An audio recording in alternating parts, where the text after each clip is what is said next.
A gente estava falando sobre os autônomos. Eu queria agora, para a gente poder mergulhar um pouquinho nesse assunto, falar sobre a realidade. Um dos dados que a gente tem, e até em relação, né, fazendo um link aqui com a matéria que a gente mostrou com o Bruno Mascarenhas no outro bloco, mostrou um caminhão bonito, todo tecnológico, todo novo, mas a frota dos autônomos, né, que aí é o abismo que o Zé Carlos disse, é um abismo mesmo, a frota dos autônomos hoje é de 25 anos, como até o professor disse, do século passado, né? É política pública mesmo que falta para que essa categoria, digamos, consiga chegar pelo menos perto de onde estão as inovações, de onde está a tecnologia, todo esse aparato, esse esquema que tem as grandes transportadoras, professor? Bom, com certeza faltam políticas públicas, né? Foi tentado já alguns anos atrás, né, fazer um programa de renovação de frota, né, na forma de financiamentos pelo BNDES, né? Uhum. Então foram feitos 3 programas que no final não foram, não se conseguiu colocar em prática. Por quê? A forma de implementação da política pública, né? Quem estuda política pública sabe que o burocrata de rua, que a gente chama, é aquele que vai fazer a implementação da política pública no público, né? Exigia algumas garantias do caminhoneiro que ele não conseguia fazer. Por exemplo, ele não podia comprar um caminhão de um particular, ele só podia comprar de uma empresa que vendesse com garantia. E não é assim que funciona na prática, né? Então, a política pública não funcionava. Se exigia garantias do caminhoneiro como se ele tivesse um bem para dar em garantia daquele caminhão.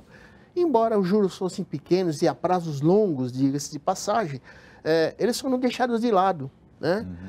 Até porque os próprios agentes financeiros, né, não ofereciam, ofereciam outras formas de pagamento e recusavam crédito, né? Então, o que foi ficando? Eles só conseguiam comprar quando eles tinham algum poder de compra com outro amigo, eles compravam um caminhão, velho também, né? Também já ultrapassado. Os caminhões melhores estão lá na faixa de no ano de 2012 para cá. Então, eles são menos poluentes, são mais econômicos, têm já um nível de tecnologia embarcada melhor, né? Então, a gente pode falar sobre as tecnologias, as que são de redução de emissões, aquelas que são de melhoria da performance do caminhão. Dirigibilidade, inclusive, né? Então, essas tecnologias só estão presentes nos veículos novos. Mas a diferença em preço de um veículo 2012 para um 1998 é brutal. Em valores, só para a gente poder ter uma ideia. Para ter uma ideia, um caminhão 98, ele vendendo bem o caminhão, que é um caminhão poluente, né? Mas ele venderia na faixa de 80 mil reais, né? Ele, para comprar um 2012, ele vai ter que desembolsar pelo menos mais 200 para chegar a 200 mil reais. Agora, imagine que, de acordo com a Confederação Nacional do Transporte, né, a renda líquida média de um transportador autônomo é R$ 4.500. Como é que ele vai arcar com uma prestação ali, né? Mesmo que seja a longo prazo? Ele não consegue arcar com isso. R$ 4.500 para ele sobreviver. Tirando o custo do transporte, a renda para ele viver, né? Ele tem que comer, a família, sustentar a família dele, né? Ele precisa. Então, não sobra um excedente em que ele possa direcionar para trocar esse instrumento de trabalho dele. Então, falta uma política pública. Outra coisa que falta, né, no meu modo de ver, a política pública do frete mínimo. Foi instituída em 2018, depois da famosa greve dos caminhoneiros, né, um piso mínimo de frete nacional.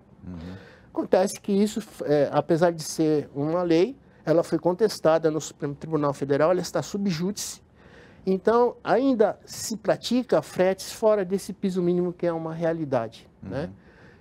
Isso faz com que os fretes fiquem ainda mais aviltados, tornando ainda maior essa distância. Na minha pesquisa, o que os caminhoneiros querem, eles gostariam de ter esses caminhões mais modernos. Eles se sentem à margem, inclusive, né? São até marginalizados, né? Embora muitas empresas não exigem que o caminhão seja atualizado.